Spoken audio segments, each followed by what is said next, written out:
Oh shit. Billy did make it. What's up, Billy? Billy What's up? Quinn. Hey, rifle. How you doing? Good week? Yeah. So far so good, man. Can't complain too much. Wunderbar. How's Wind? I see he's on mute. He seems like he was in a good mood, but yeah, he must have had to mute. There he is. Ah, there I am. I'm back again. There you Something's are. up with my stuff, and I've got to X out and start over again. Okay. Well, the show will go on then. So, in the pre-show, Wynn was explaining what today's topics are about, and I think they're pretty good. It's stuff that I'm I've back. mentioned on the show. Welcome back, Wind. Welcome back. So everybody's read the topics. Go over the final topic with Billy to go, but he'll cut the gist of it when it happens. Basically, we're gonna take an insult. If I have it, she has it. You take it away, Billy. Oh, Christ. What do you mean? If Putting I you on have the it, he spot. has it, what? This kind of phenomenal, like, mirroring, like, God damn it. What's mine is mine and yours is yours. Or leave my stuff alone. Stop nicking my stuff. That kind of thing. Or we're talking about sort of women who think they're men and can do what men can do. And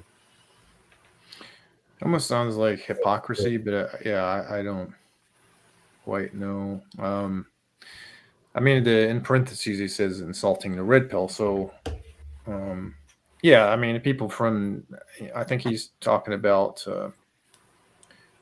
one of the topics, at least, is calling out people who uh, call out the manosphere in a certain way. So, there is a lot of projection.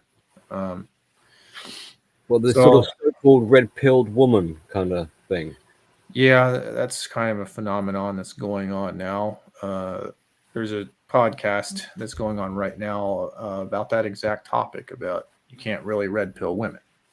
But I don't know, that's a topic for another day, guys. But yeah, basically what Wynn was explaining to me, and I agree with this, and you guys have heard me talk about this quite a few times. But when someone calls out the manosphere, right, it's one thing to say, hey, you're wrong and here's why, and then like prove to them why, right? And it's a whole nother thing for the more spurgier types of people to raise hell and just act a fool, because when they do that, and I'm talking about the spurgier side of MGTOW, right? I mean, that's usually who does it, or I mean, it's not just the MGTOW side. It comes from other sections, but let's be honest. Let's be real. It mostly is the MGTOW side. They make fools of themselves sometimes, and that makes all of us who are red pill. It makes us kind of look bad. So then that's why you get these dipshits that are just saying, "Oh, all red pill people are incels," or and they're usually female, but not always, or the red pill is birth control for men, and it's it's like whatever. I don't really care, because look at you know who's doing the talking. I just kind of ignore that shit because their opinion doesn't really matter. They don't know what the fuck they're talking about. And if you want to intellectually debunk them, then go ahead, but to like spurg out and go into their chats, you're giving them the attention that they want, right? They want you to negative attention is still attention, right? Well, they also want you to sort of, they kind of like pass the baton or pass the torch over to you to carry on the discourse, because their argument is pretty short. It's like straight to an insult, like you're an incel, and that's about it. Yeah. It's not really substantial or in-depth analysis or anything. They kind of summarize the MGTOW in one sentence Mm-hmm. and leave it at that. Well, they talked about the whole red pill, though, but yeah, and they want that's what they're looking for, right? They fully want you to act a fool, act crazy, and then you just prove their point when you do that. Yeah, and they want you in that sort of defensive, having to be triggered enough, irated enough, emotionally invested enough to want to pursue this tet, what is it, tet to tet, head to head battle with them. When really, well, that's part of the kind of shtick in a way, is to Yeah. try and trick you into this uh, role playing battle. Yeah, they want the back and forth, or they'll invite you to a debate. Right now, remember, if you're one of these guys that's able to mince words quite well and debate quite well, just remember it's an ambush. They're not inviting you over there to have an honest conversation. That's I right. hate Yeah. to look at Yeah. it that way, but they have an ambush waiting for you. It's Yeah. happened. It What's up, happened guys? quite a few times. What's up, Yam? Yo, trolling was the case that they gave me. Sorry I was late. I Oh was just shit. getting a little bit of food in my belly, and Sweet. Yeah. there's a lot of troll bullshit to be ducking and diving Hell yeah. from. But yeah, Yeah. so how y'all guys doing? Doing pretty good. Hey y'all. So hey, Steven. Hey. So I just made this studio today, like a few hours ago. So what have you guys been talking about? Then we can get into some of these topics. Sure. We were just talking about. I'm not sure which one we were talking about, but the topics are: if I have it, she has it. In parentheses, he put insulting the red pill. Oh The yeah. second topic is calling out the manosphere is reflexive, points towards self, in parentheses, which is what we were really addressing. Because I don't quite understand the first one. I think they're Well, related, but I think they are. Yeah. Well, I was just writing a couple notes down gotcha. after talking with Wind, but like the first one kind of bleeds into the second one because the first one saying like there's a lot of people that are kind of for lack of a better term female dog made, and they try to make it seem like you can try MGTOW the red pill in the court of public opinion and have people in that philosophy actually care. It's almost like it's almost like a young buck trying to butt into like an older folks conversations about something that's like a higher level, and then a young dude trying to say like, oh, shut up, old man, you don't know what you're talking about. So by criticizing the elders, or by criticizing people who understand what the philosophy is about, you're basically insulting yourself, being an outsider and having no understanding of what exactly is being talked about or being discussed. Maybe Yeah, at the basic level, you understand the talk about women, and that's where dating coaches kind of live. So yeah, they automatically put us against men who are pointing out valid double standards and criticisms about like modern day women. And that's what I'm saying. If you say that men in the manosphere are afraid of women and don't think that very much value themselves, then what does that say about women, the modern day women who are worse off, and they also are afraid of calling other women out, and they're also afraid of they believe they follow all of these talking points and NPC kind of things when it comes to dating, and they're afraid they're the ones they get kind of angry and vindictive when it comes to relationships. So by pointing out that it's a flaw in the manosphere, it's pretty much irrelevant because it's a flaw in all society. it's psychological projection, which unfortunately gets used a lot. But I mean, there's just so much of that shit going on that it's hard not to use the term. I mean, it's so prevalent. Right. Yeah, and then projection, they don't really ever, like, you never hear PUAs really address the psychological aspect because they use a lot of those tools that they learn about in order to develop their classes and manipulate men. So they can't really open up the lid on that. That's like behind the paywall stuff, like marketing and psychology, and social theories, social contract theory. They kind of like build build a platform that shies away from talking about those kind of deep subjects, and that's another way that they can shit on the red pill, because for all intents and purposes, when you're trying to broach on new territory, you're gonna kind of be fumbling around and making mistakes and not knowing where to go, and your subscriber numbers might dwindle, they might stagnate as you're figuring things out. But a lot of men who are kind of, like I said, aren't really good at making arguments. They try to capitalize on the fact that a young guy or something needs to think about the answer before he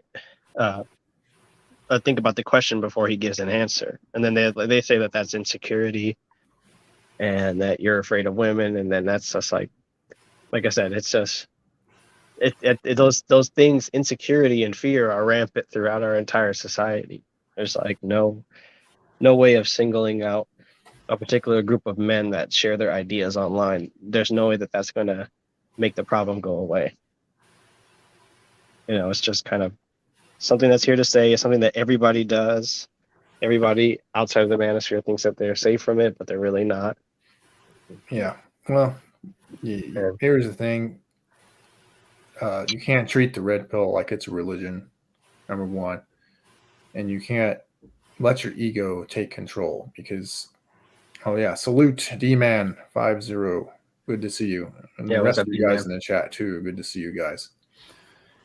But yeah, I mean, don't be run by your ego. That's how you get into trouble. Keep that in mind. Whether you're big or you're small, as far as like whether you're a content creator, whether you're not a content creator or whatever, your ego will get you into trouble if you allow it to. Mm-hmm. I think there's a bit of a little trap that people have a tendency of falling into, where they associate, and it seems to be growing, where they associate the red pill with this idea of philosophy and psychology. So it kind of comes up quite often. And the younger members or people who are new to it or whatever, inexperienced, they feel like they need to pathologize everything. And so they can kind of come in a bit half-cocked, and they want to make an impression. They want to be renowned or recognized in some way. So they start either throwing around terminology that they don't quite have fully grasped or got to grips with or understand fully, or they start trying to find deep, profound meaning in things. And if people aren't careful, they could put themselves into a position of like a disability, like they become they box themselves in, because if you wanted to, you could argue any point really, and if you really wanted to, you can kind of pathologize any point as well and make it legitimate or make it seem plausible or something, and so you can argue both sides of the fence. And if you're not careful, you'll end up basically like becoming stagnant, because how can you go in any direction if you've argued both possibilities, to not to make it black and white, but I mean just in simplistic terms. If you can see both sides of it, in the end you will be prevented from making any decision. Yeah, you'll what is it? Analysis paralysis almost is what it sounds right like. Yeah, exactly. Exactly that. Yeah And so in that kind of what that ends up revealing is that the person who's behaving in such a way hasn't really got any opinions of their own, or hasn't really contemplated in their own time and reflected upon and made their own discovery. They're just basically repeating talking points they've heard. And I mean, well done for remembering in a parrot-like fashion the subject matters or whatever, but it's not. These aren't like lessons that have been explored and evaluated to determine which is more useful than others, or things like that. And I mean, I don't want to sound too cynical or critical of them. I mean, maybe they're still trying to muddle their way through it and work it out for themselves. But to do that live on air in real time isn't exactly good practice, in my opinion. It'd be better off if you did that in your own time, formulate your own opinions, cherry pick here and there if you need to, or whatever, to help you out. But so that there is some sort of evidence of actual growth happening, that there is actually a person behind whatever is being said. Yeah. Yeah. Take the red pill and grow. Yeah, don't just become stagnant and sit and we'll run on a hamster wheel. There's wind. Yeah, back again. There's so many conversations I hear, discussions, which on surface level there are good topics and they're good meetings of minds or whatever, but they don't seem to go anywhere. There's no sort of conclusion, and I would like to think that for people who proclaim to have such developed minds and are deep in their psychology and philosophy and all this, that they can come to some sort of like resolution towards the end of it. Otherwise, it's like, what's the point of having these discussions for hours on end? I mean, it's kind of like drama always has those those archetypes and the rising action, the climax. But the thing, like making logical decisions, you have a lot of people saying that that's what's leading to men having more regrets and stuff in life, is because they're logically it's just not a good idea to pursue some of these to pursue a relationship. Like 9 times out of 10, it's just not a good idea. It's not going to work out for the guy at the end of it. So you have a lot of people formulating that idea online with other men and kind of having a community based on that. Okay, logically, what I'm gonna repack. I'm gonna say this. Logically, some relationships should be left unpursued. You know what I mean? And there's a saying: if the person, if she's gonna be with you before your logic. Oh, I mean, this is probably usually where Tico drops in, but I'm probably gonna butcher this. If she was there with you, she was there with you when you was down, which is not always the case. She'll be there with you at the finish line, which is not always the case. Yeah, but a lot of these conversations, it's well established that they're saying like women, like it's too dangerous, too much risk, vulnerability, the laws are against you. It's essentially it's a no, right? Let's talk about the risk. Let's talk about we're talking about the risk. But we haven't. That's the thing. It's like I would have thought by now that it would have been pretty much like without even having to go into the explanations. It's like look, we can surmise or summarize it as golden rules now, which is basically like stay away from women. Never mind the ins and outs of it. Just for just to shorthand it. It's just like better off not go there. But the thing is, we don't talk about the risk. Because in a way that would basically be in a way that breaks it down. We just say, "Oh, women bad, women dead." The thing is, we don't talk about the risk. But we have done we personally. But I mean, like it has been brought up. Like you got divorce court. You never know if she's gonna cheat on you. She's got a monkey branch. There's no such thing as love, and so people kind of provide explanations. They have explanations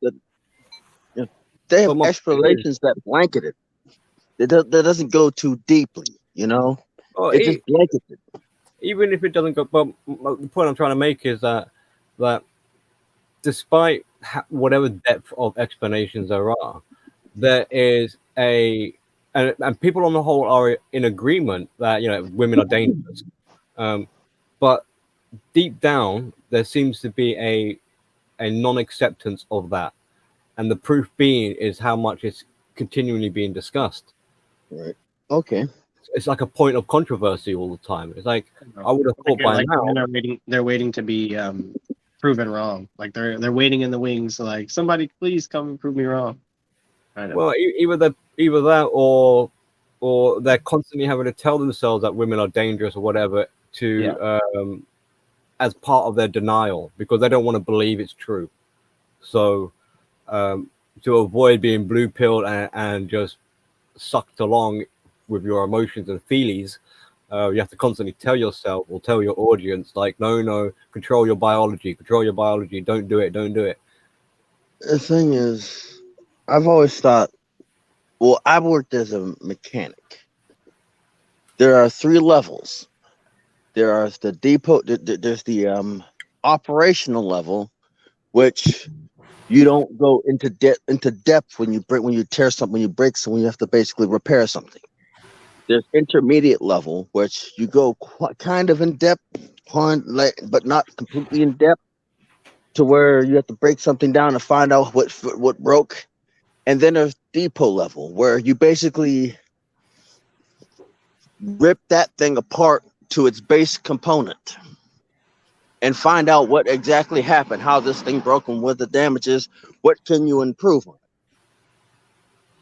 After action report, After actions report, whether it be from basically just basic usual use, everyday use, or everyday hours of whatever, or something bad happened. We need to figure out what happened. We need to figure out whose fault it is. Well, like one thing dating coaches are doing now after we've been through this time period of a few years is they're telling men who buy their course to delete all evidence of red pill, MGTOW information that you've received or that you posted, or that like just cut off all ties of anything having to do with that. Who's doing So that? basically, that's like people who are kind of in the 21. Oh, the 21 So basically, starting Oh, I over know. from Okay, scratch. that guy's doing that. Holy fuck! Yeah. That's So good shit. I basically- need to know that. So basically, starting over from scratch, so that basically you fall into the same trap that you did when you got into the red pill, right? You did. Let's say I don't know what. That's kind of their program and the 21 con artists. They're skirting the line between like trad con and manosphere material, though they always have been. So yeah, I mean, of course they'd be like, delete all evidence that you ever took. It's like when women like move across the country like to escape their past and stuff, like they're trying to start over new. That's what the dating coaches are making MGTOWs do. Like pick up and move basically and say abandon all the people that supported me. And you see this now, like now they're starting to get red pill and MGTOW formers to troll along with them and aid in all the drama. I got a question. Yeah, that's what I've been saying for the longest, dude. They're behind a lot of the fucking drama and bullshit in the manosphere. That group, 21 con artist group. I got a scientific question.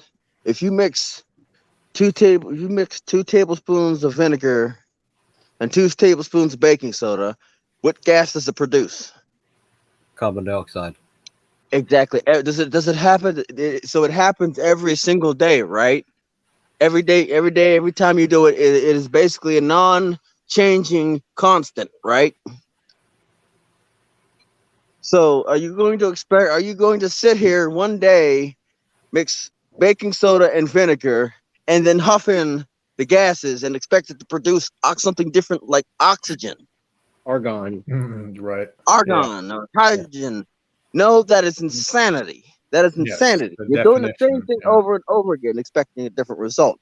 Basically, if you delete something that is beneficial that is beneficial to you, you're basically doing the same thing over and over again, expecting a different result.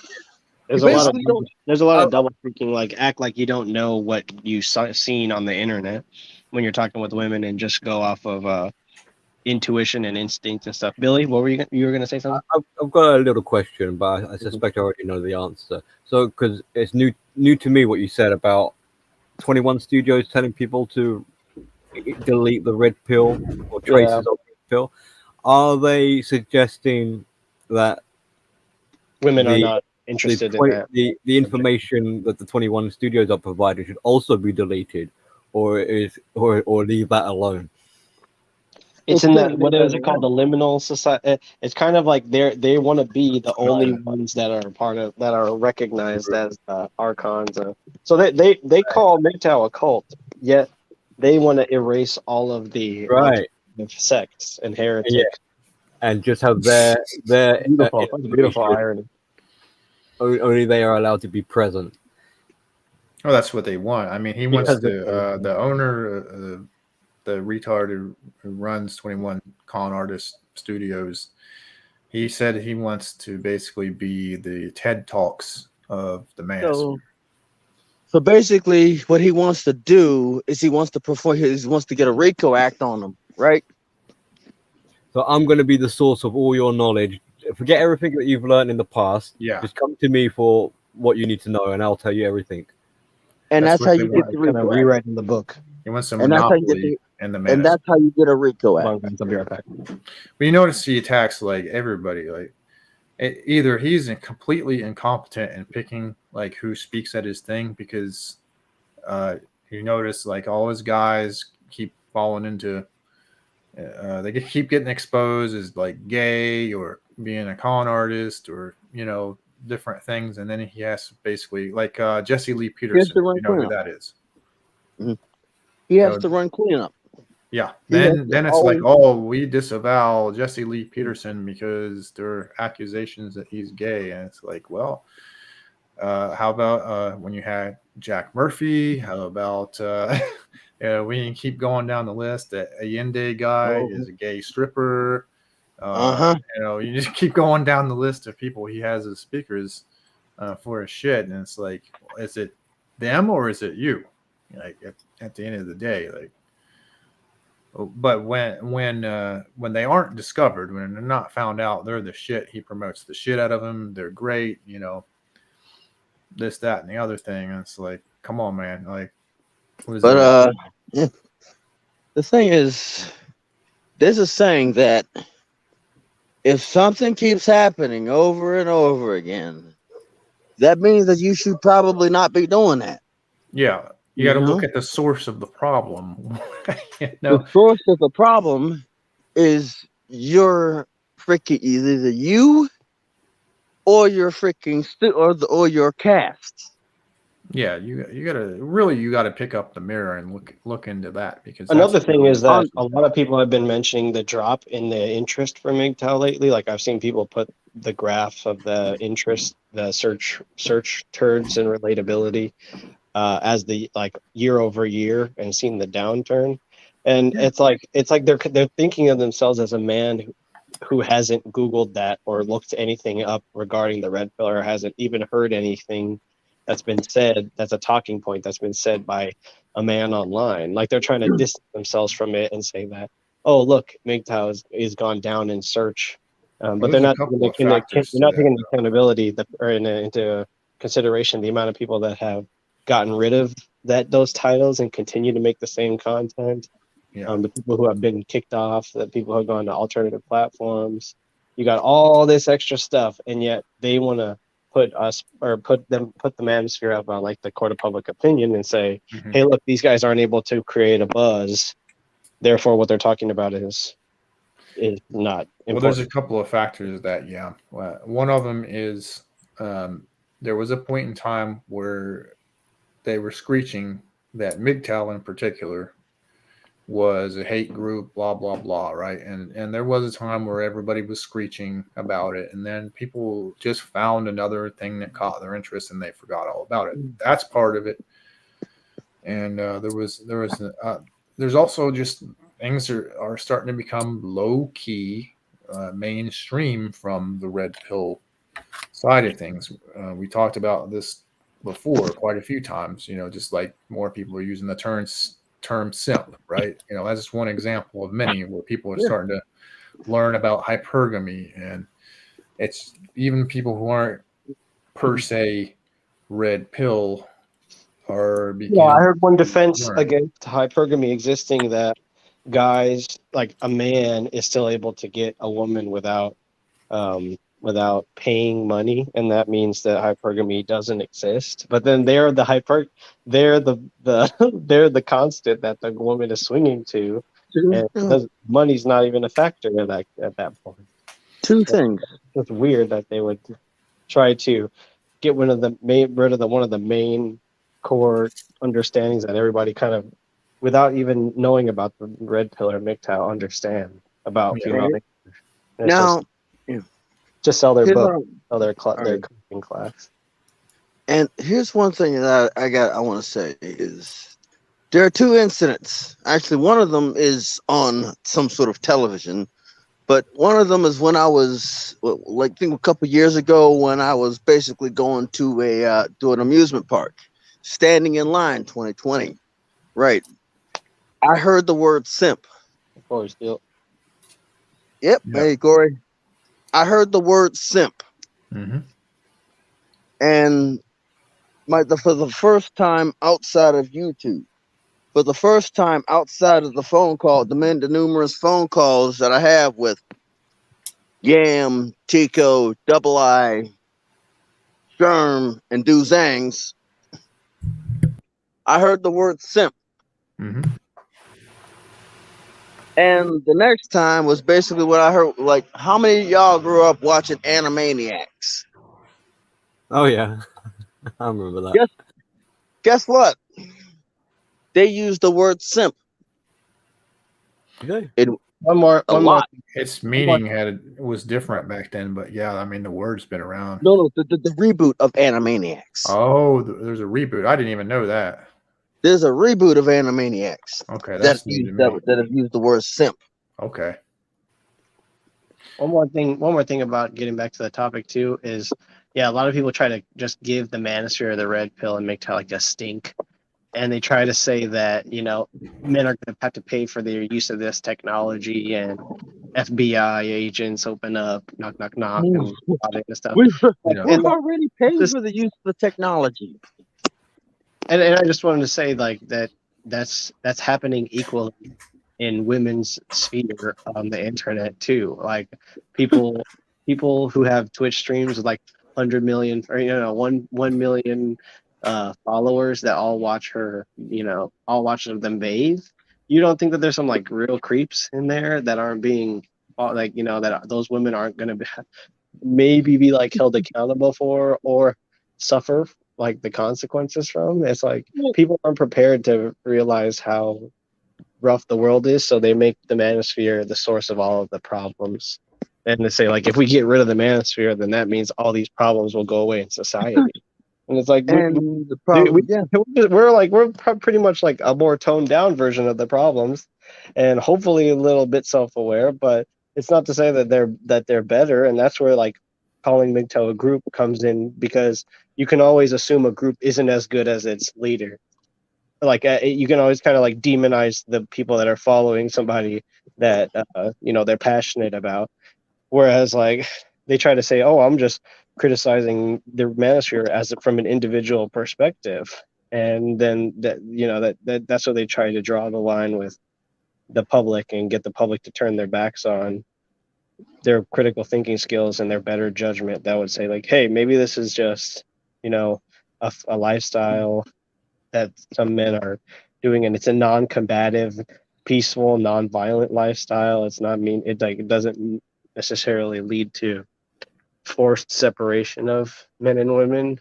It's just like the way certain men live their lives, and and some of them talk about it, and that's like, that doesn't register to people. They would rather, they're too bored with their life. They need drama. They're too closed-minded at the time to really think about it. So they need to put everybody into a group in order to talk about it, to get attention, to get the amount of attention that MGTOW gets, and it's still getting. Like, I would say that it's, even though people say it's dropped in popularity, it's still very real and very present in the lives of many individuals. I'll be back after a few minutes.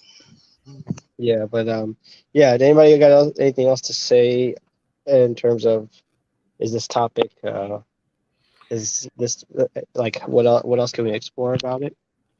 I don't Because know. I or think we've where is it not necessarily where is it just a men's issue like the ability to be tough and face life's problems and stuff is does the red pill necessarily try to put forth that it's somebody else's fault other than the man's fault?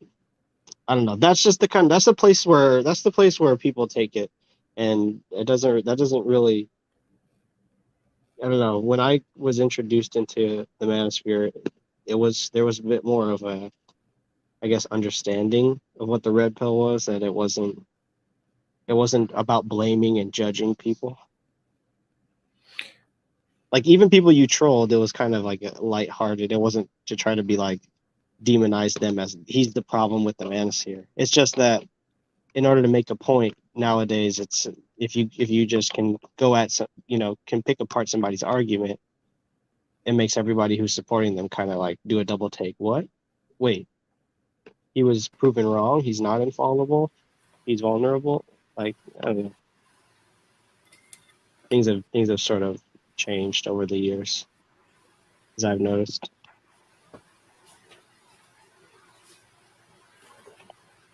Yeah, but yeah, like so. What? I guess. Where do we go? I guess it's more just the kind of women that like dating coaches still want to encourage men to date. They need to make some sort of like demon or somebody to blame all the issues on that the woman's going to put the guy through, like how much he's going to have to pay, how much he's going to have to lie. They want to say that the red pill is about blaming women for that. I don't see any problem with the guys dating. I mean, even MGTOW still date, so I don't see an issue with that per se. But you have to remember what I'll say is, you might enjoy skydiving, but just remember when you jump out of that plane, there's still a chance that chute's not going to open. You assume the risk. If you go mountain climbing, there's a chance your equipment's going to fail and you're going to fall to your death. Same thing with the skydiving, and it's the same thing with getting out there and dating. So just remember there is an inherent risk to what you're doing. You can do whatever you can to mitigate that risk if possible, but never forget. And understanding game means that you can navigate that a lot better than a normal person. I find it a bit sterilizing the way the PUAs or dating is being approached, where there's so much like contingency, like you must do this, you must watch out for that, you must observe the signs, and if this happens, then act accordingly, etc., and minimize all risks to such a point where where's the fun in dating anymore? I mean, the thing is, if you master game, and that doesn't mean some kind of wearing a top hat and paint your nails black and doing some kind of scripted bullshit, but just being intuitively aware socially, then you dodge all those pit holes anyways, and you just have fun. Like my problem with non-red pill PUAs is they're always going to default to it's always your fault as the man. Like they don't tell like their people. It's like, well, I mean, female nature. This is how bitches be. They don't do that. They don't understand where a guy's coming from that wasn't born in 1950s and doesn't know how, like, didn't grow up with like they're like, I just don't understand why you don't get this. They're talking to a 20-year-old dude. Yeah, 20-year-old dudes don't have. I've told you guys, and I know Billy's older, but I'm an older guy than a lot of people that watch this, and I've been out there in the dating game. The dating game is totally different than when I was younger. When I was in my 20s, I've said this a billion times, but there was no Tinder, there was no Instagram. You had maybe email, and like Facebook was just becoming, and MySpace were just like becoming a thing, and they weren't even used for that purpose, really. I mean, did have one friend who was, you know, really good with the ladies who did use MySpace for that purpose, but most people didn't. Most people still had to go and talk to a female in person, right? And you picked up, you know, social skills by doing that. Whereas today, it is, my God, I just, I do feel bad for any of you guys that are in your 20s that still want to date. It's, yeah, it's rough. It's doable, but I'm pretty sure, yeah, it's Yeah. rough, and there's a lot to understand. A lot more risk than when I was I think that it's age. part of the red pill where it's just like you can skip the dating, or is that like like you skip dating and just go right into whatever you want, like pump and dump? Isn't that what pump and dump and Well, you're still dating. I mean, you're still meeting women. They're not just gonna like fall all over you and fuck you. I mean, you have to, you know, now unless you're a really, really good looking guy, and they just, which is rare that women are just, you know, falling all over you. But if you're a decent looking guy and you're charming, and you're socially adept, then you're still having to deal with that. But yeah, I mean, that was always a principle of MGTOW, that it was just, you don't cohabitate, you don't marry, and you don't have children with a woman. Those were like the major, like, three rules of MGTOW that I'm familiar with when I used to hang out with MGTOW a lot more. Anything else was just additional shit. That someone came out with this chart of like the levels of MGTOW, on like level 1 through level 5 or some shit. Like, people, well, they like to think of it as like passive men. like it's a video game or something. Like, They like to think of it as like men are being MGTOW, they're being like passive, but when I used, yeah, like if you hang out around MGTOWs, all they're doing is just like destroying, slam dunking over, teabagging, and like decimating arguments, like just bad arguments from the left and the right, from religions and everything. Like they even use the Bible, they even use like spiritual texts to like, there are chapters of the Bible, yes, that yeah, warn. they're not That's the chumps. my They're not. problem with the TradCon right, is they skip those very important texts in the Bible. That's why I've said the TradCon right, they're the other side of the coin to like the far left feminazis. They're the same side of the coin. They don't even realize it. I mean, they hate each other, but they don't realize that they're two sides of the coin.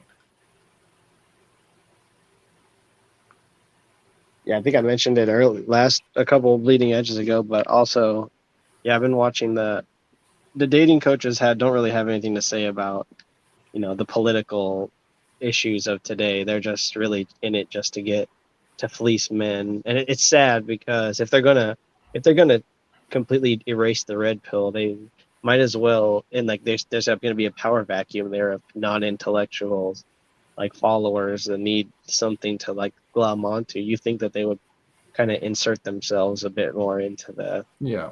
Well, it's a grift. That's what you would literally, like, the definition of a grift, dude. Especially if you're teaching pickup artistry minus the red pill, you are 100% grifting on people. Like, you're setting them up for failure, in my opinion. So granted, you'd have to be a fool to pay some guy, $4,000 for their boot camp in Brazil, but some people will get suckered because they're that desperate. that they have to pay. They have to pay for something, and if they're not, and they're like, okay, well, hypergamy, just be the guy.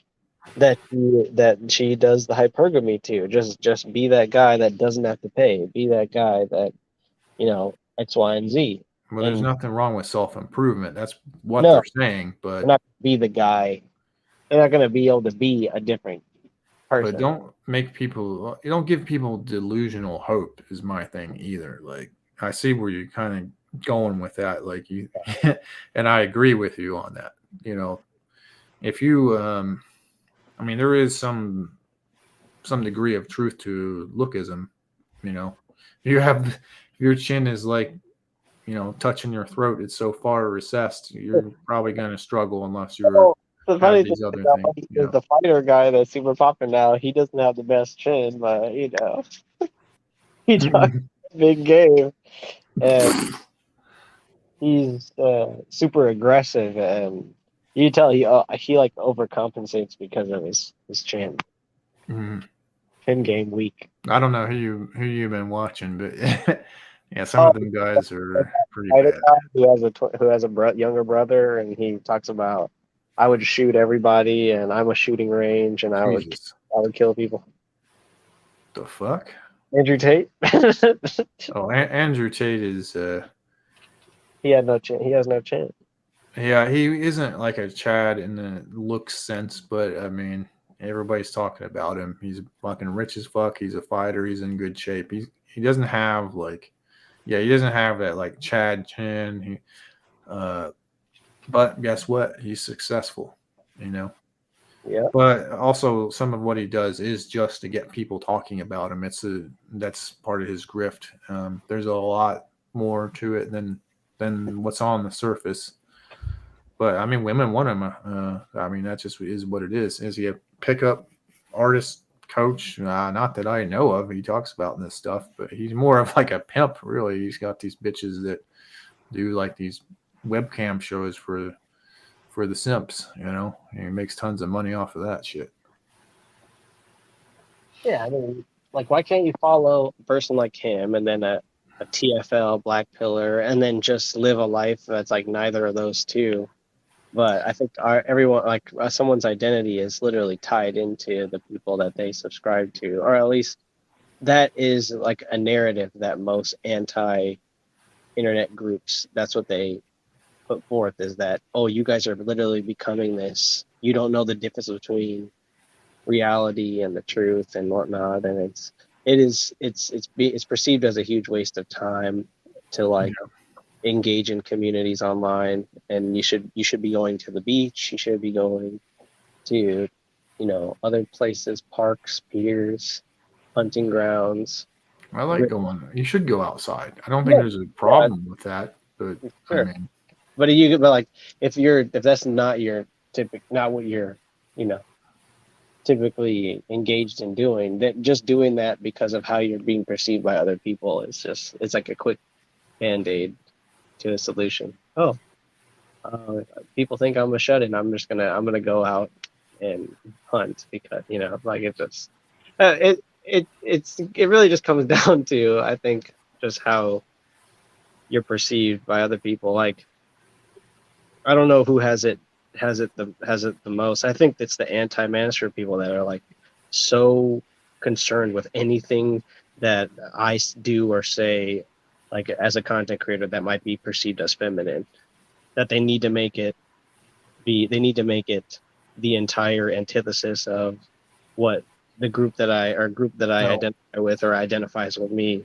Can You know I what I mean? ask because there's different types of anti-manosphere people. What kind of anti-manosphere person is this? Is this more like the TradCon right type of anti-manosphere person, or is this like a far left-wing scum I think you could. anti-manosphere? I think when you look at a lot of these people, they're very liberal. Like a pickup artist, you would consider being on the left or liberal, because especially when they get kind of in that borderline sexual assault type territory, where they're just like being really forward with women. They don't take the first no, and they just like keep pushing, and they have all these rules and stuff. Like where it gets, I think that falls more on the left. But I'm sure if you ask them, because they're grifting so hard, we're probably gonna start spouting more conservative talking points. like you see them skirt the line because they stream for hours and hours and hours. Like they contradict themselves all the time. Oh, okay. So, like really looking at their actions, you would see them more in a liberal light. But if you try that, like if you look at 21 Studios, they wear MAGA hats on stage and they talk. Yes. Yeah, he So never takes that fucking stupid hat off. how can you really talk to pickup artists when you have a MAGA hat on? It kind of says a lot about Well, where he comes.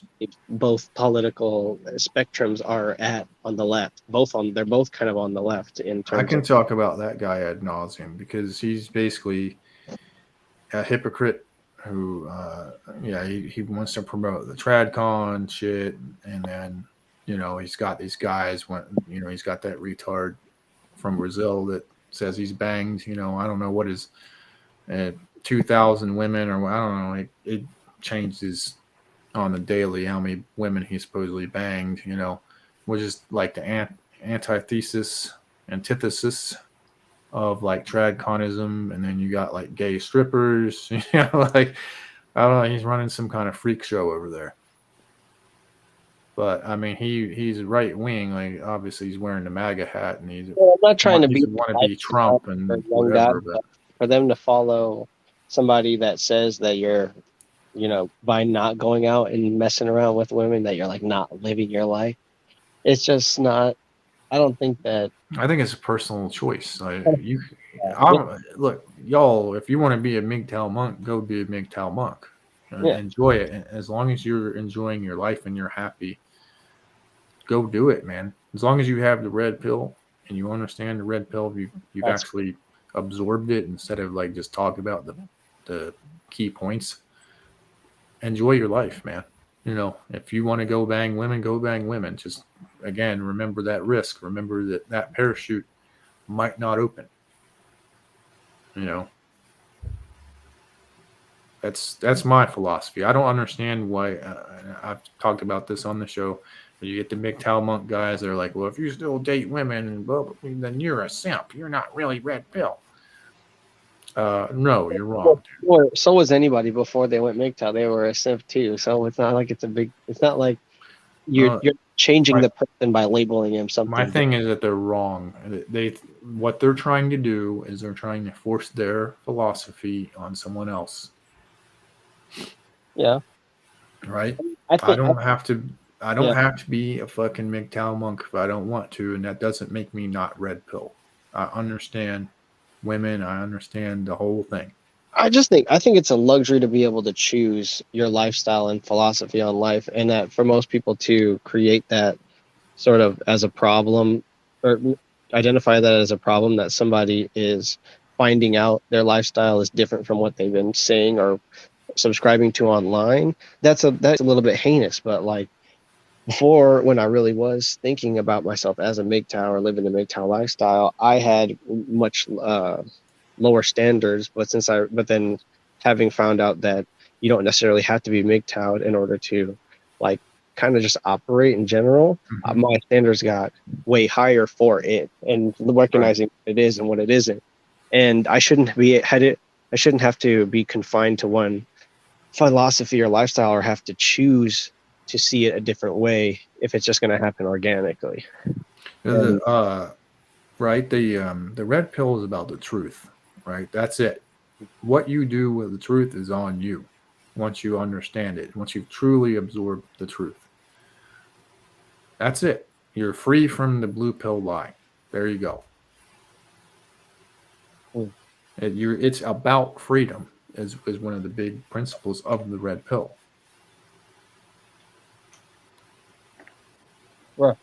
Right. Like, I don't think a lot of people really consider it because we want to. I guess we want to admit that there is no hierarchy, but it does take like striving towards being something better in order to make it into. There will always be hierarchies. Yeah, exactly. With men, there will always be hierarchies. Mm-hmm.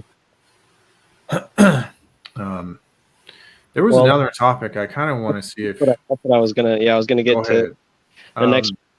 It's the manosphere call-outs being a reflexive act. Being like more pointing towards the self. And I think that me being a content creator that has attempted to call out the manosphere before, I can kind of attest to that experience. Now, not many people want to be like authentic about what that experience was like. They kind of want to blame it on women or blame it on something else that's happening in their life or make an excuse. But I just chalk it up to, not just recognizing that you could be a better person. That's basically what it comes, because it's kind of like, maybe I'm stealing some of PUA game, but like when you're looking in that mirror, if you're not doing it, if you're not making a habit of doing it, you probably typically only do it when you're feeling like insecure or when you want that validation or something like that. And to call out the manosphere, especially in a way that makes it seem like paradoxically, or basically pointing back towards yourself, like no one can really stand on the principles that they put forth when they call out the manosphere for something, like, say, not individuals for doing bad stuff, because that's easy to vet and to corroborate. Sure. Just calling out the group as like, you guys harbor such and such inside of your Okay. group. Well, you got to step back from it. And It's impossible to really. before you do anything, you got to take a step back and you have to think about, why would someone even want to call out the manosphere? Yeah. All right. All right. And think of the possible reasons. It could be they want attention. It could be They want attention. It could be a grift. It could be something because the manosphere goes against their worldview and harms their ego, that someone could possibly believe the stuff that we believe. And that is when they come at you fiercely. When you have wounded that worldview a little bit. Because that's what I've noticed about a lot of young people. When you wound that worldview, when you damage that perspective, they come at you with a ferocity. How dare these guys go against feminism? Because everyone knows 70 cents on the dollar and patriarchy and blah blah blah. And, I'll grant you, we've already talked about them, but there are some very cringy people in the manosphere. I'll give you that. But a lot of the stuff that we talk about is true, and we bring the facts, we bring the fucking charts, the studies to support what we're talking about. So you get the anti-manosphere people, that most of them are the far left-wing scums that want feminism to have more power, and then they also will try to say, like, MGTOW is the exact opposite of feminism. It's just feminism for men. That's not true, because men don't have fucking people that power differentiate themselves from the pack. You'll notice that they used to roll with groups and identify with groups, but then it's like, why are they trying to separate themselves from it now? You have to ask yourself, like, what if they didn't like freedom? So there is something about a particular person that being free and acting free or speaking freely that they don't like. Yeah, and so I had a conversation with a friend about that. We forget, guys, some people don't want to be free. They don't like the idea of being free. They feel security in someone else controlling them and their lives and making their decisions for them. I shit you not, there are people that have that mindset. And yeah, so it's just like they basically don't want the philosophy to be to like represent freedom, or they try to argue semantically why nothing. It's like nihilism almost, or it's like a postmodernism or something. It's like I've heard the term post-truth thrown into a lot of discussions, and it's like, well, we can think in terms of post-truth, but you have to recognize what the truth is first. Just because it's coming out of a person that you don't like doesn't mean, and like they cherry pick, they improvise online, they try to throw ideas at the wall, they cherry pick, they play the court of public opinion, they play the victim, because they're really just trying to, they get rid of they get rid of the audience that the manosphere is talking to, and then they wonder why they don't get any new people watching their stuff. Just the angry, pissed off people that they stabbed in the back, because this is happening all over the manosphere. So how are people going to have the free time to hear what an individual has to say when they're all doing damage control based on what women say, what society says, what the media says, and now like former group pillar people or like now are have moved on, and now they're being extra critical of the philosophy. It's just over time you see these constant cycles of this behavior, and then now whenever you hear somebody coming out with good news or trying to be the good guy, you just know that it's a grift. They try to grift that to be different from the group, and to me it's just, I don't know, it shows, well, it shows how collectively, a lot of people tend to think, especially when they feel like they can hide their identity, or they can ride on the coattails of somebody else, Oh or yeah.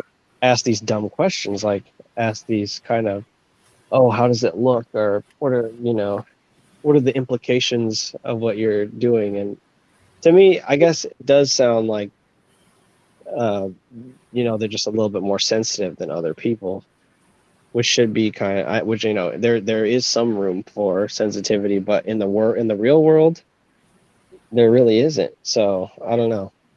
To get rid of a philosophy that's trying to help guide men through the real world and replace it with your own individual, take on it, and just judge it all with a broad brush, it does seem kind of like you're setting up audiences to be disappointed, or setting people up to be like, okay, what else is there more to this? After you take down all of the manosphere in one fell swoop, where are you going to go with it, with your content? Well, That, they never will. There have been much better, greater creators than I who have brought this up, and they've been in different tribes of the manosphere, but they've all brought up the fact, and you could get rid of all of us right now. There will always be a manosphere. There will always be people talking about this shit, no matter what, because the not problems from gynocentrism yeah, it's not are just a so problem with prevalent. manosphere experiences. Everybody experiences like this regime, this truther sphere. We all experience all this stuff on a daily basis. It's just that like there's some people are like kind of trying to give people a heads up and say, hey, this is, while January 6th committees were being watched by everyone, this is what was happening legally.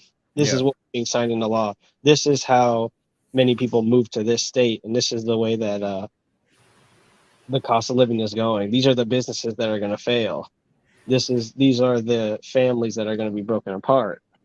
And to say that all that is just like meaningless diatribe, oh poor me, is just ridiculous. And it's not all that, just to get people to walk out of their door and just meet some random people. I mean, it's not dooms. It's definitely not like, I'm not going to start saying that it's like doomsday time. It's time to like, but for some people who have prolonged their journeys to like actually heal and become better, it's kind of like there's not really a lot of time to be talking about a lot of the things that are being talked about. I think that's what Billy was saying earlier, where it came to like the discussions that go on over and over again, but there's no clear sign of progress. It's because I guess there's no time to make progress on things, because these conversations just keep on happening.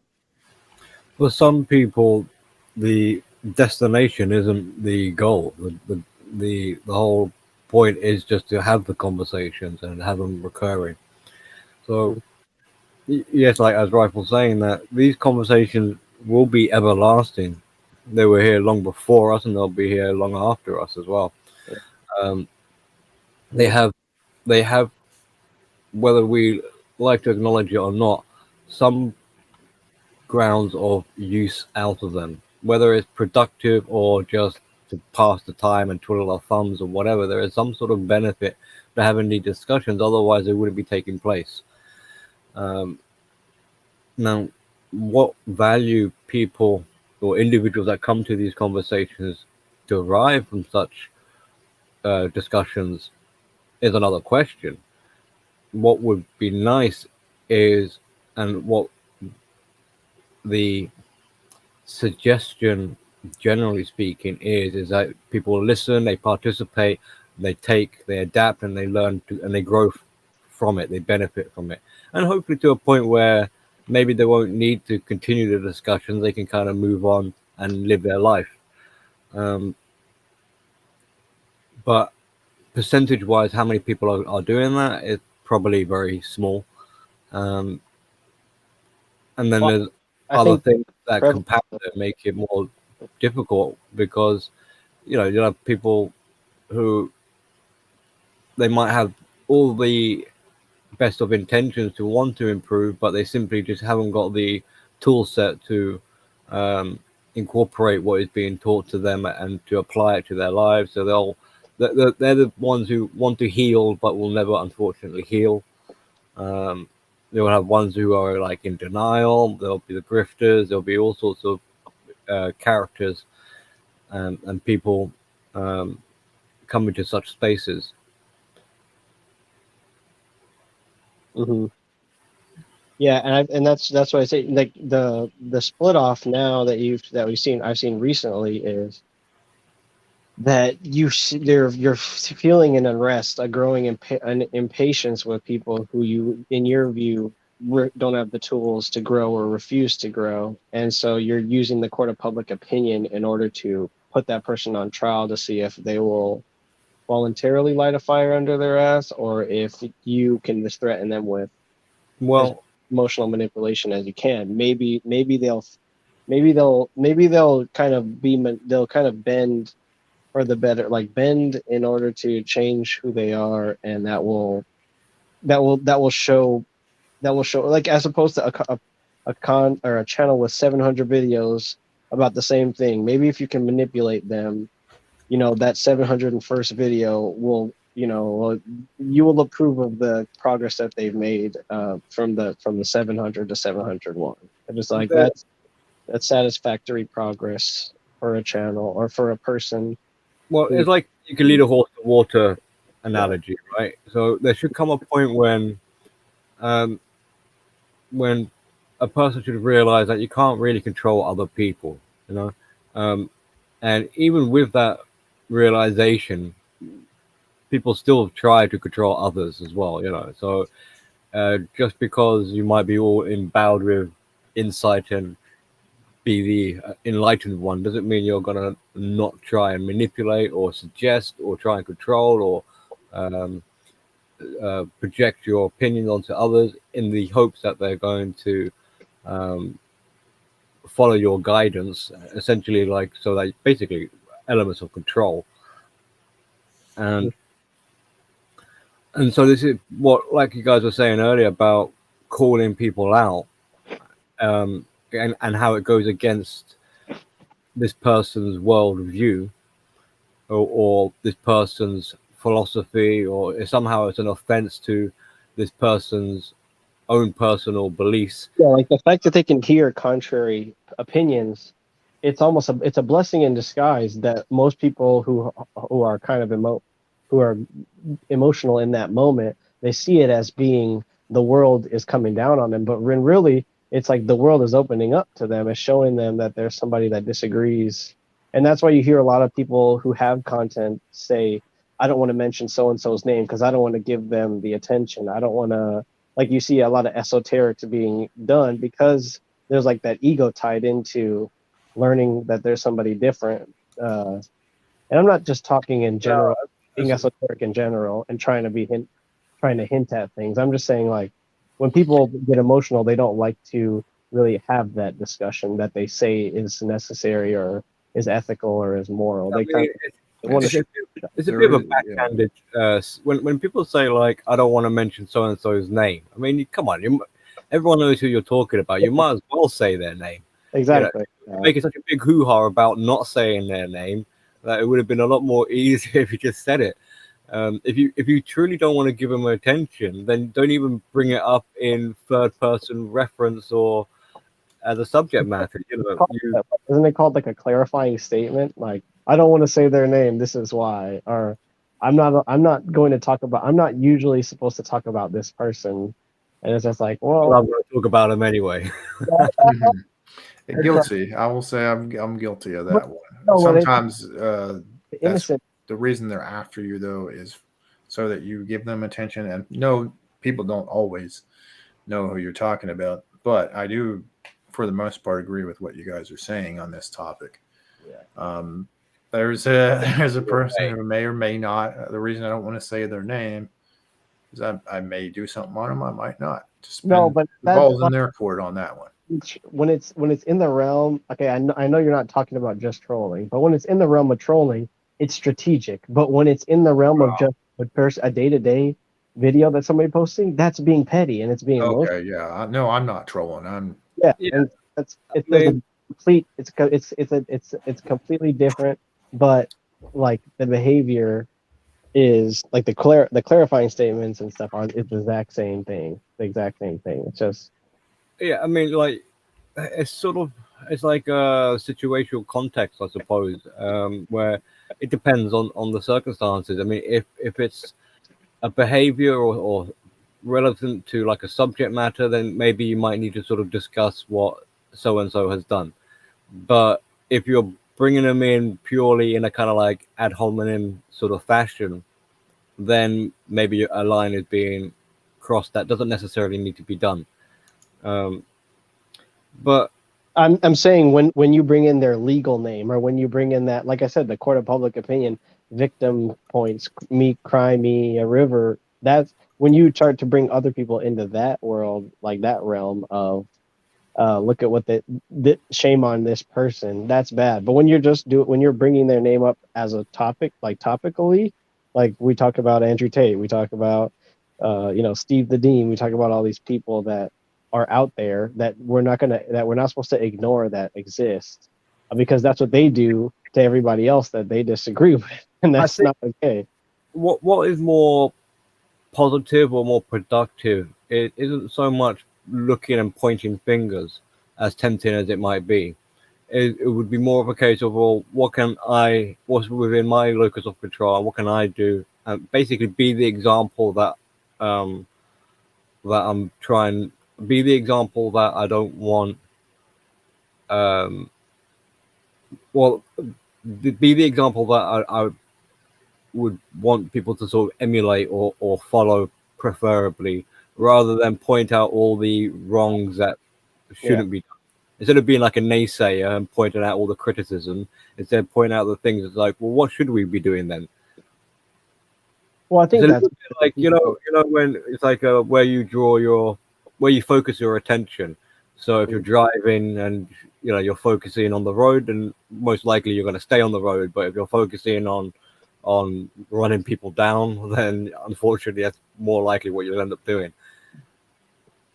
yeah. Or like you're going to crash. Like, don't focus on where you're going to crash, kind of thing.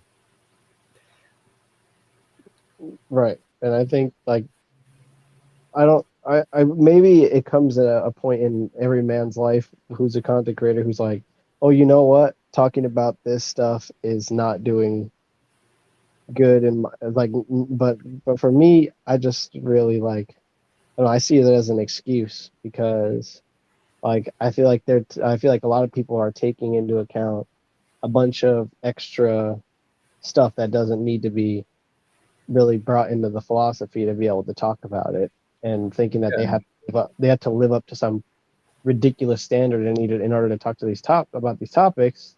And that's why you see people who don't try as hard as you get better treatment because everyone's afraid of stepping on each other's toes and of saying what's really on their mind as men and being honest and talking about things and then follow Yeah. research. Yeah. That's a very good point. Yeah. Is it like No wonder why all the intellectuals are gone because it requires you can't be an intellectual by yourself. It's like you have to be constantly battered and like anybody who's gone through any form of like education, whether it's your martial arts training or you go to school for like, you know, English, humanities, or science, STEM, you always have to learn from others. You always have to be taught by others. And if you're just a man, you know, this me pill, this man of my own, only one of my kind, you kind of like, you don't grow. You just stay the person that you are. And these women come to you and glom onto you because they're catching your a branch on the way down from hypergamy, and then, you know, and then, oh, but hypergamy doesn't exist. You know, it's just it's Hmm. it's automatically they're shooting themselves in the foot by refusing to like just accept that something else exists. Like they want to make it insignificant, but they also want to censor it at the same time. So why censor something that's insignificant? Why not censor something that's quite possibly dangerous? I think also like not not every what we would call truth or red pill necessarily is applicable to every man, which I think is an error a lot of people make because they listen to so many stories and situations from other people. They maybe subconsciously sort of believe or they adopt other people's problems as their own. As an example, hypothetically speaking, let's talk about, let's say, getting divorced, rape, whatever, having your kids, being alienated from your kids. But for this particular man, they might not even have kids, so that's not a possibility. But Mm. yet they're living the trauma of being alienated, even though it's out of the realms of possibility because they simply don't have a child. Mm-hmm. Hey, you guys want to get into the surprise topic? You about ready? And that was Wynn's idea. I don't know if Wynn's Yeah, gonna. I don't. Yeah, I was wanting to wait and see if he come back, but you know we are heading towards an hour and 20 minutes into this thing, so wasn't sure if you guys wanted to do that or It's going to be a surprise to me. I have no idea what's it. yeah. What's it? Do you know Yam what it was? He told me, but I just want to see if you know. Oh, it was supposed to be an open topic. Well, that's not what he told me, but Uh, well, I think they're gonna vote. We were supposed to do a vote with are we everybody. gonna do a vote on it? Okay. Yeah. So I mean, this is his thing. I don't know if should we go ahead with it or not. I was kind of hoping he'd come back. it really rifle. It doesn't matter. We can wait. We can do it next time. It's Okay. it, Yeah, well, it is his surprise topic. I'd rather have him be a part of it because he obviously wants to say his piece on it. So yeah, but I don't want to leave the audience like saying we're like no I had something to say but never mind. Like, you know, yeah. I mean we Well, could. do you want to just throw out a different, like your own topic? Anything you want to talk about since we're about an hour and 20 minutes in? I mean, I don't know. I played things pretty close to the chest. Like I kind of incorporated everything I wanted to talk Mm. about in those things that we talked about before.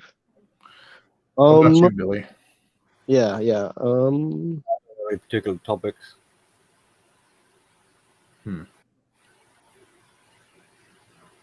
Now I have to. Now I want to avoid talking about anything related to that shit. So, tell me more about these PUA guys you're following. Now, is it the same one we've been talking about for a while? Open topic. Well, I'm starting to see a place where everybody they all, you know, collide, and it's in like the upbringing. You know, a lot of people still think about things that they did when they were a kid, but they don't have the upbringing that was like very important to remember. Like it should have been repressed. A lot of the stuff that people talk about online and they say Mhm. is like their game or core to who they are or their uncompromising values or stuff that they developed through severe trauma and at an early age. So it's like Mhm. whenever you see people saying they're not willing to let go of something, you have to think about like, is it something that they developed with a mature with a well-developed, like mature mind, or is it something that they've like are still holding on to from like That's from a their good observation. but I mean, I'm inclined to think that this a majority of people don't really have new ideas. They all are, but like when you look at the 21 Studio, they basically say like they say you can't. There's some sort of saying where it's like you can't beat a new team with the old playbook. Yet all the people that they put up there are like older, fatter, out of the game people. And I'm not saying that they should be putting up like young, like they should be putting up like young strapping men or something, because that'd just be weird. But just it's the complete opposite. Like they're selling a product, but that product is like marketed towards young people, and then the only like what you said, the people who have the tools to actually apply what they're saying are older and more emotionally mature men. So they kind of are, they're kind of setting up their business to fail, because they're trying to give like this product that a lot of the younger men don't really need, and they're trying to sell it to them at a premium, saying like you will need this, or else you'll be terrible with women. You'll be that lonely guy at the bar in your late 40s, because you haven't had all this experience. And it's not necessarily deterministic like that. Like if you don't learn the game, like you might not have any game and you might be in a relationship.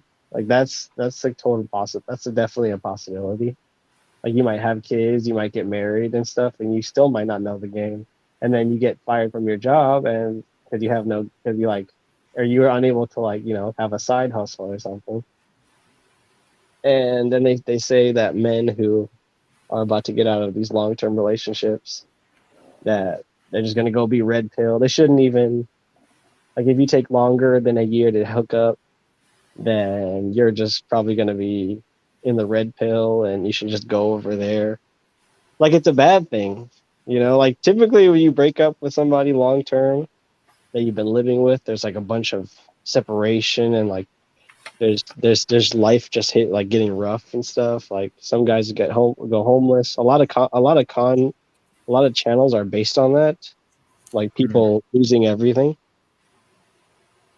And so it's just like, I don't that's not necessarily what the red pill is about, or the MGTOW. It's not about like highlighting, oh, look at all these guys that have lost everything. In fact, you see a lot of people who try not to talk about the negative experiences they've had with women. They're just noticing other things that are, just things that mathematically just don't make sense for men like decisions that it doesn't make sense for men to, like, you can make a MGTOW channel or a red pill channel and just talk about inflation and how freaking crazy expensive everything is nowadays. And it wouldn't have anything to do with women. But you'll get somebody in the comment section like, oh, why don't you date? Everybody has like this preconceived notion of what the philosophy is, and they're not willing to do the research in order to find out like things that they're actually genuinely curious about. So it's just like, I don't know, how do you really talk to a person like that just doesn't, like, if somebody just is like stubborn and set in their ways, that's one thing. But if they're young and impressionable, like you got guys who are just trying to feed them fake bill of goods, saying MGTOW is bad and it's evil. And so like, how do you combat that? You can't really combat that by being like soft spoken and calm, because then they're gonna be like, oh, that's not manly. And so you like run the risk of running people off. And like, part of me is just like, that's the sacrifice that needs to be made. You're not going to be able to get every, Chad dude, or every dude who's just so thirsty. Nothing is going to stop them. Like there's some people that you're never going to get or be able to, you know, they're never going to really receive the red pill. So Yeah. trying I'll to never. improve in that direction just seems like a waste of time. Like waste of time, you know. If people don't understand you, or people don't understand your comment section or something, like Yeah. can't help them. I think there's a bit of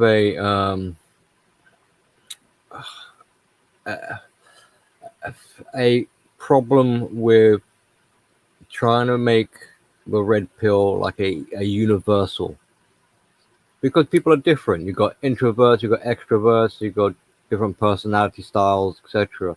So to try and have this one red pill, I'm trying not to, I don't want to be like, well, this is why we have yellow pills and purple pills or whatever.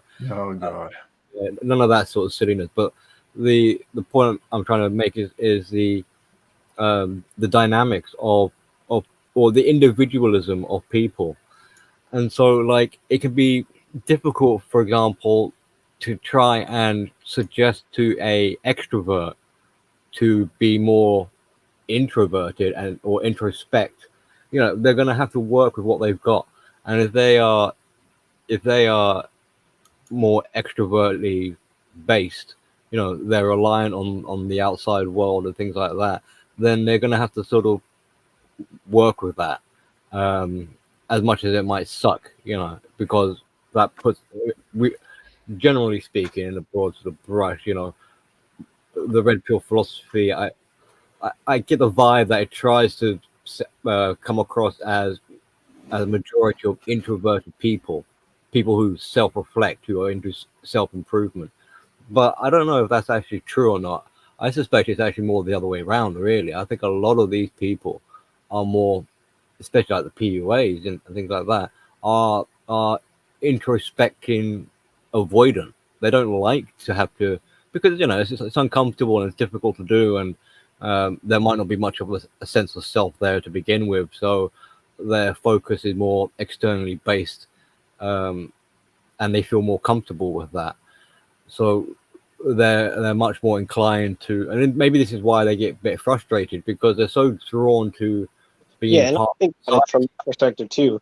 They're talking to us, but the kind of women they mess with, there's like it's a different scale. Like there's a different amount of time, different things to consider. Like they're not going to sit here and tell you that they can pull like like a 18, 19, 20-year old woman and be able to treat her the same way that they treat like a single mother that they're messing with on the side that just wants, it's just like there's different things to consider and to make it like they universalize because in order to combat the universal. That's right, and there seems to be a lack of teaching of adaptation. So unless people they encounter fall into like stereotypes or predetermined categories, they're a bit screwed, because how are they going to adapt to Or you? yeah, or even just understand the movie references and the book references and the witty one liners. Like if they're really receptive to a person like that, they might be able to download exactly what they need from that one file. But if you're just a person who just, I heard say the term neurodivergent, or you think of yourself that way, it's like everybody you see who's going to say they're a coach or something, you're going to be skeptical about that immediately. And then you have like the common tactic, like there's a ploy that they're like, oh, don't trust me. If you just take what I say and try to apply it in real life or try to do it, then you'll see the benefits of it. And I won't have done anything. It'll be you who did it. So it's just like they're renouncing all their responsibility. So now they can say pretty much gosh darn whatever they want. And they only really respond to people that give them 100% praise, and they say everybody who criticizes them or Yeah, who's even yeah. just introspective. Like it's one thing to be like just skeptical of everything. That's why some guys have a problem, because they just think game is all about women and they're immediately skeptical. But if you aren't even allowed to like think for a second and be like, all right, what part of that do I agree with and what part don't? They just want you to be full on, full blast, 100% down with all the metaphors and thought experiments and stuff like that. That little expression you said there, where it's like, "Don't take my word for it," you find out for yourself, kind of thing. Yeah. That is quite deceptive. It's quite cunning in a way, because what that's doing is setting up the "I told you so" sort of response. So if you go off to try and test this thing out for yourself, and you find out that whatever so and so said was true, and you go back to them and say like, "Hey, you were right about what you said," it'd be like, "Yeah, I told you so," and you should carry on believing me going forward now, because if I was right at that time, and I gave you the chance to, I gave you the illusion of free will, now I've been proven right by your own. Even though I've inoculated the idea into your head before. Exactly. Yeah. So yeah. It can be used for that purpose, but you also have to remember that a lot of us don't like to. We don't just believe everything we're told. We're very stubborn, and that's probably a good thing. And we do need to see it for ourselves, right? Yeah. But yeah, I can see where you're coming from, where that can be a manipulation tactic, or it's kind of like how some liars will use what's called a half truth, Yeah. where they're banking on you not investing as much into figuring out whether they're telling the truth or not. Like, oh, that's true, so I guess the rest of it must be true. That sort of thing. It's like don't listen to the whole message, just become the message. That's exactly what you just said. It's like don't only put in the effort to operate the machinery, but don't know how to fix it in case it breaks. Because I'm the fixer, and so if you know how to be self-sufficient, you'll never need me. So you need me in order to spoon feed you this information. And that's also one of the 48 laws of power. I mean, it is like a technique for gaining power and you make yourself basically indisposable. I'm paraphrasing the law, but I mean that's basically what they're saying. Yeah. True.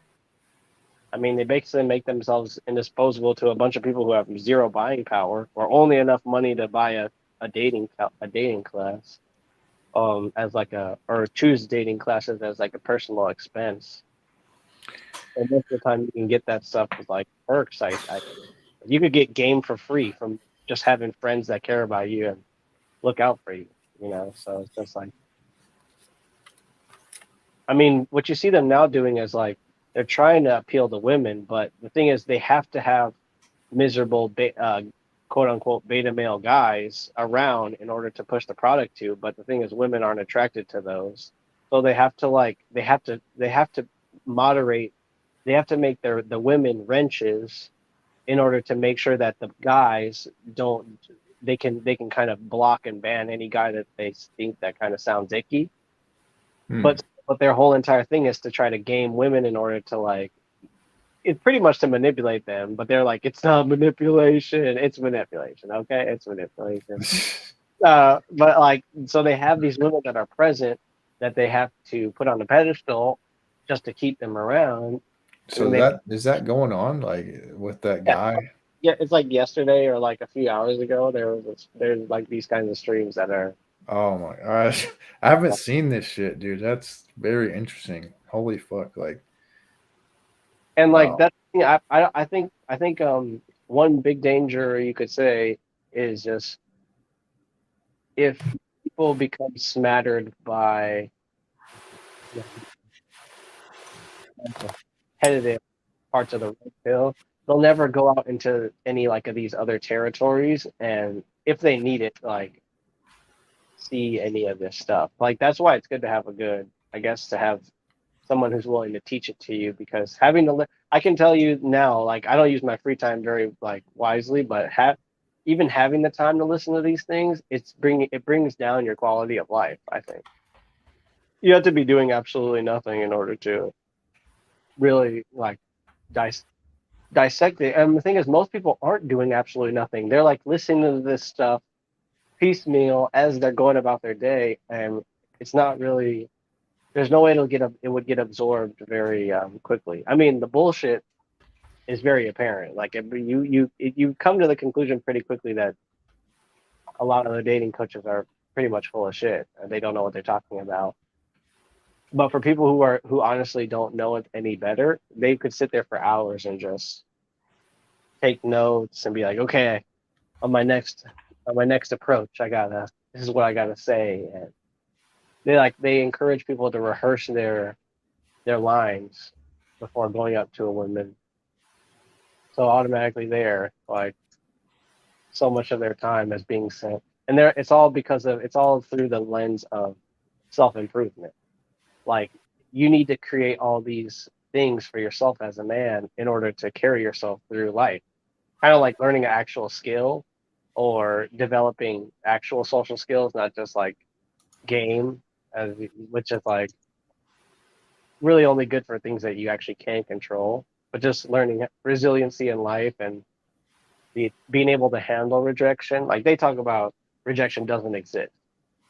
Like they say, just ignore rejection because they're sick of hearing black pill people talk about being rejected. It's like that's how you know that they're emotional, because they can't take what else is being said in the air. They don't want to hear anything. They have zero patience.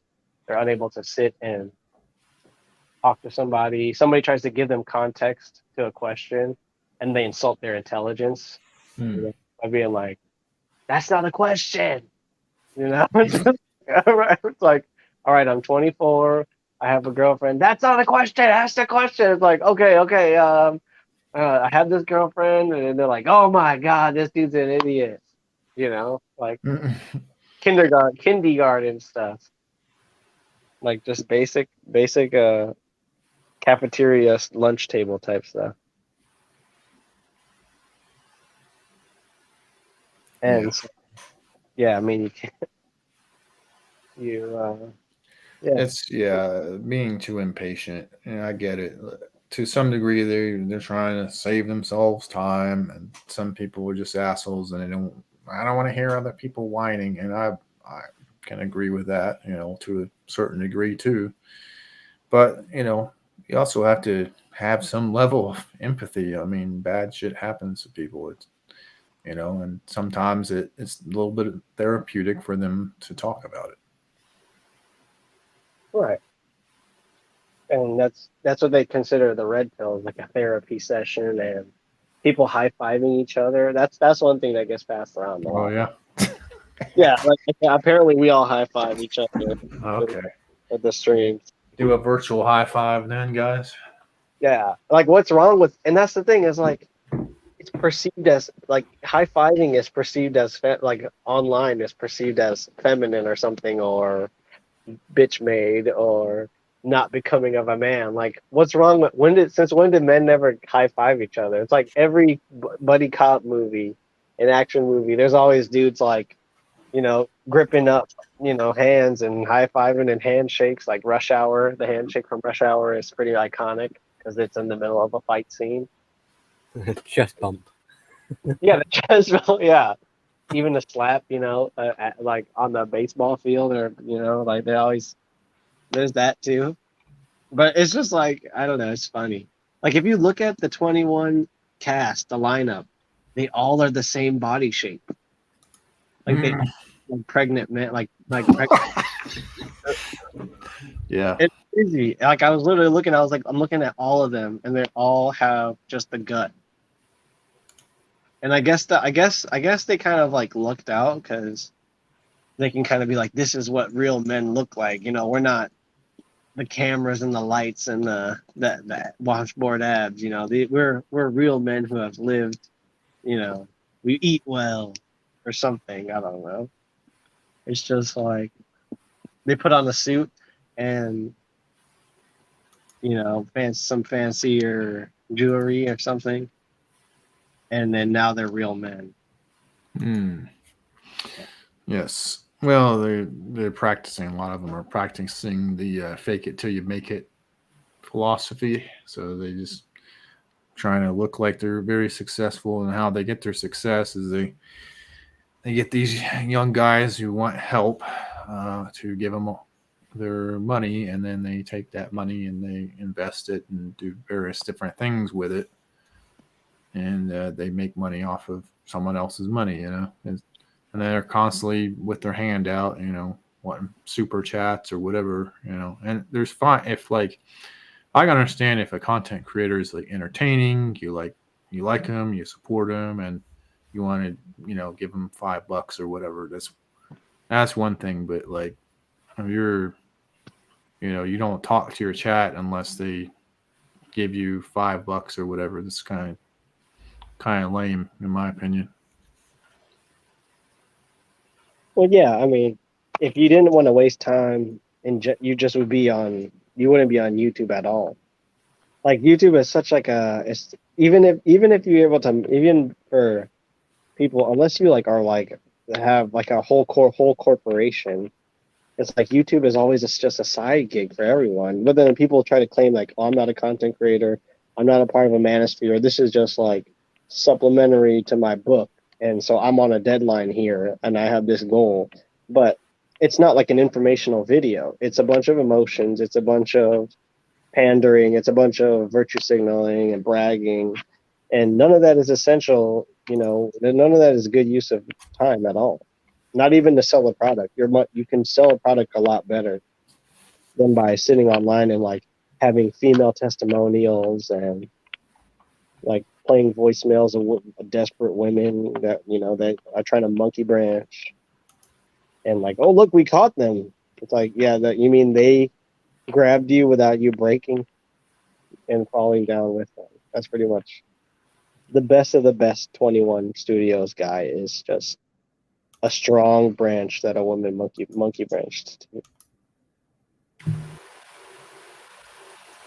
Pretty much how it works nowadays. Like, because you're not going to invest your time and money and come up with a lot. So that's why we can keep these short, because we could stream more. That would be nice, Right. but it's not necessary. Really. Yeah. Well, anyways, we're gonna go ahead and let you guys go. Sorry if I'm mumbling. I'm trying not to mumble as much, but if you guys had problems hearing with me, you guys can always mention, like, ask questions in the chat or something if you don't hear me, or leave a comment. But yeah, we're gonna go ahead and close it out. Billy Quinn, do you have any closing statements? No. No. I No, don't know anything witty. nothing witty. Oh yeah, they also mock people in the UK too, or people who are like the pandemic. How do you pick up girls in the pandemic? It's just like, oh man, you got Tinder, right? You got a cell phone, right? Just pick them up. It's that easy. Come up is you put 2 arms around their waist and you hoist. Bend with your knees. Exactly. Engage your core. You just deadlift. Pick them up. Deadlift. It's like that. Wind. Yeah, like I said, it was red bell in the wind. Don't do nothing that I do. Mhm. So. All right, cool. Rifle? Yeah. I got nothing. All right. Pico, be good to yourself. Treat yourselves like milk. Do nothing but spoil yourselves. All right. And this is Baron Yam. Have a good day, gentlemen. Thank you for listening. Shout out to Corey Steele, Gem 10, Prime Ruler, RPD, Vigoda, D-Man, and Steven Gitano. What is up? Thank you guys. But yeah, we're closing out Bleeding Edge. Everybody have a good one. Peace out.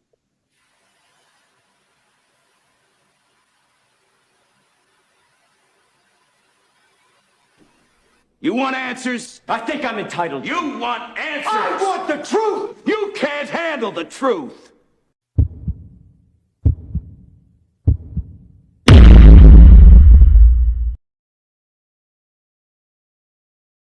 Sue's perfections. Ooh, Sin City, Montana, Coke Boys. Ooh, we run the city.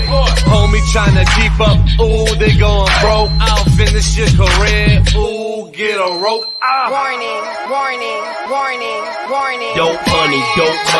Ooh, That Montega, in the spot getting dropped. Ooh, that's hard labor. in the club popping bottles. Yeah, we blowing that sour. Handful of real niggas. Rest of these niggas cowards. How you want it? How you want it? Hands gun or the knife. Soon as your man see the barrel, He gon' run for his life. bullets flying. Bullets flying. And Gem 10, hit me up later about that opportunity. I'll talk to you. Talk to you later about that. All right, everybody, peace out. See you later.